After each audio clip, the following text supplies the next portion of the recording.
Assalamu alaikum. This is Btv Chattogram welcoming you to the English news from Btv Chattogram. Let's begin with the top stories. Train services between Dhaka and 5 districts of North Bengal resume. Rush of huge homegoing people at railway station.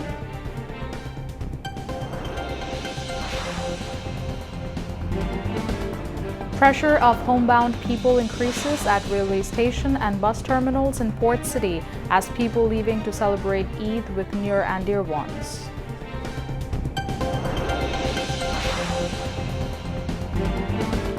Last-minute Eid shopping gets momentum from footpaths to shopping malls in Chattogram.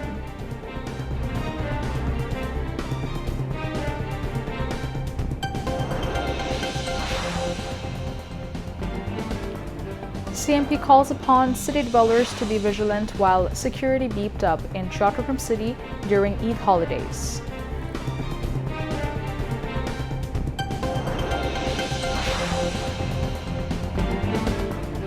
Two shop workers die and 4 shops gutted in fire at multi-story market in city's Bazar.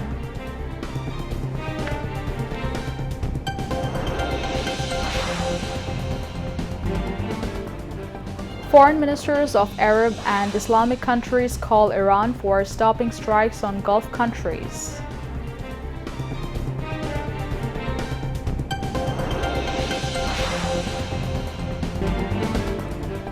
And Barcelona defeats Newcastle by 7-2 goals, advances to UEFA Champions League quarter-finale.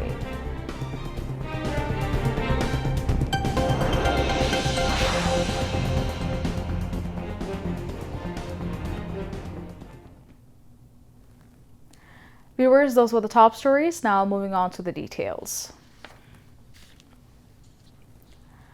Direct rail services to and from Dhaka with 5 districts of North Bengal that were disrupted after the derailment of the Nilsagar Express in Santahar of Bogura have resumed.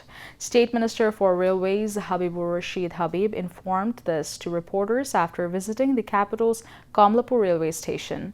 The State Minister said normal rail services resumed at 10:30 a.m. today.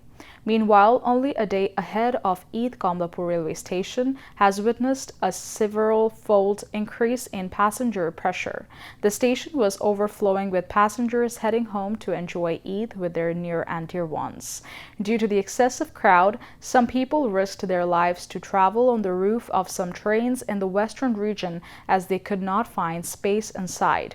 Thousands of people, particularly working-class passengers from different areas, have been returning to their villages by train, enduring safety risk and hardship along the way throughout the week. A massive crowd gathered at Kamlapur railway station on the 3rd day of the Eid al-Fitr holidays. Despite having tickets in hand, many people, worried about the size of the crowd, rushed to occupy their seats as soon as trains rolled into the platforms.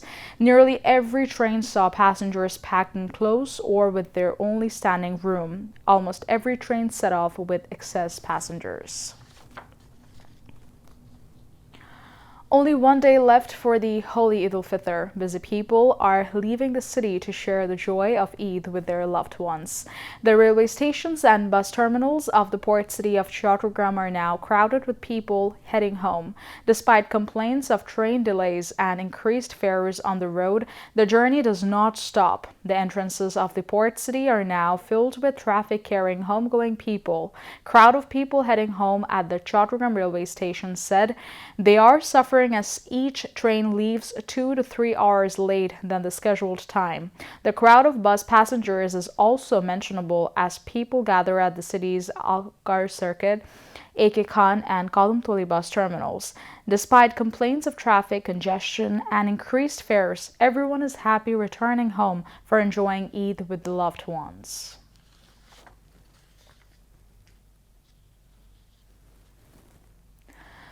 With Eid al-Fitr approaching, last-minute shopping in markets and shopping centers in the port city of Chattogram gets momentum wearing a festive look.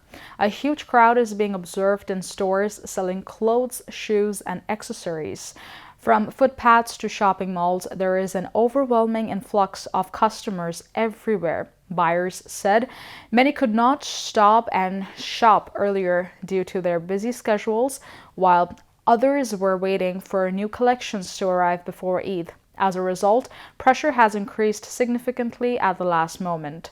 Not only adults but also children are also coming along with their gardens to buy shoes, dresses, and other products. Sellers said although there has been a steady flow of customers throughout the entire month of Ramadan, the crowd has increased several times in the final week. Chattogram city is gradually becoming empty ahead of the Eid as people are leaving the city for home.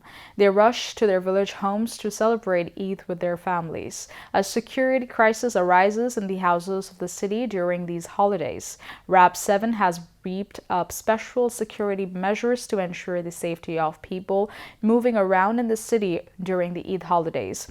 Alongside houses, various financial institutions in the city will also be under their surveillances. Along with RAB, the people have also urged the city dwellers to stay vigilant. The Chattogram Metropolitan Police have given at least 15 instructions, including increasing security in homes, installing CCTV cameras, using locks on houses and institutions, and keeping valuables in custody.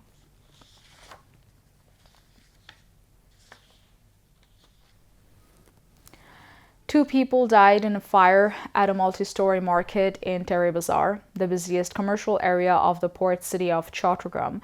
Three others were injured in the incident. The fire service sources said the fire broke out at a shop on the fourth floor of the commercial building at around 9:50 a.m. Thick black smoke spread inside the market immediately. Upon receiving the information, 4 units of the fire service rushed to the spot and started dousing the fire. The fire was brought under control with efforts of after more than an hour at 10:53 a.m.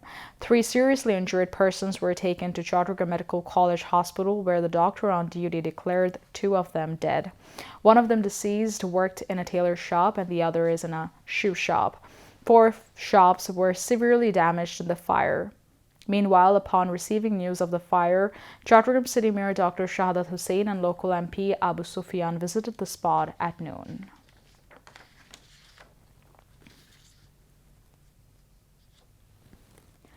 Following the legacy of the martyred President Ziaur Rahman, Prime Minister Tariq Rahman inaugurated a massive nationwide canal excavation and re-excavation program across the country on March 16th amid widespread enthusiasm. Fulfilling a key election pledge of the BNP, the Prime Minister announced an ambitious plan to dig and redig 20,000 kilometers of rivers, canals, and reservoirs over the next 5 years.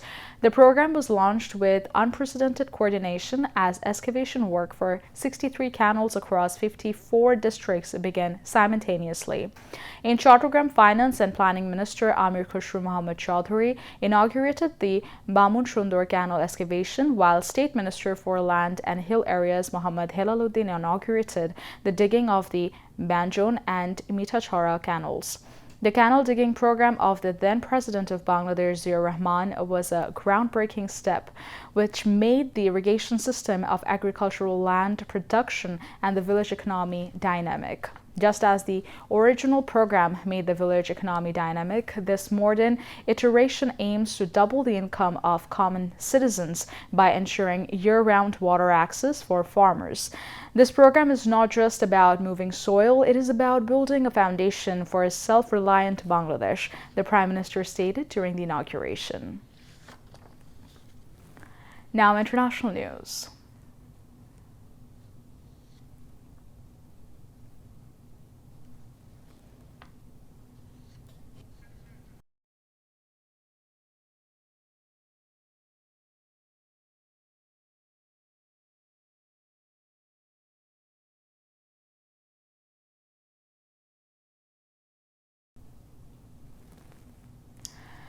As the war against Iran by Israel and the United States enters its third week, both Washington and Tel Aviv have expressed a determination to bender the country leader less. They have become increasingly desperate to assassinate Iran's top leaders. Meanwhile, Iran has intensified attacks on Israel and various U.S. positions across the Middle East in retaliation for the killing of its senior officials. Tehran has also threatened to strike energy facilities in Arab countries, including the United Arab Emirates and Qatar. U.S. President Donald Trump is reportedly not receiving support from allied nations in the war against Iran. With shipping through the Strait of Hormuz disrupted, oil and gas prices are rising. Iran's counterattacks have put U.S. installations and citizens across the Middle East at risk, following missile and bombing attacks that killed at least 3 high-ranking officials, including a top security figure. Tehran confirmed on Wednesday the death of Iran's intelligence minister Ismail Khatib. Continuing its retaliatory strikes, Iran launched missile attacks on Israel on Wednesday, killing 2 Israeli civilians. An Israeli attack, an Iranian attack on an airbase in the United Arab Emirates damaged some Australian facilities there. Iranian drones also struck near the U.S. Embassy in Iraq. In response to the escalating situation, the U.S. State Department has instructed all its embassies and diplomatic missions worldwide to review their security measures. Iranian Foreign Minister Abbas Araghchi stated that the government would not be weakened by the assassination of top officials. He emphasized that Iran's political structure is built on strong political, economic, and social institutions and is not dependent on any single individual.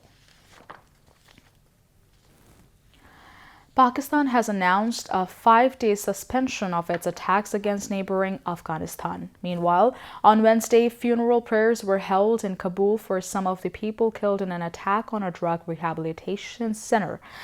Hundreds of people were killed in that attack on Monday. The Afghan Taliban government said that more than 400 people were killed and 265 injured in the attack.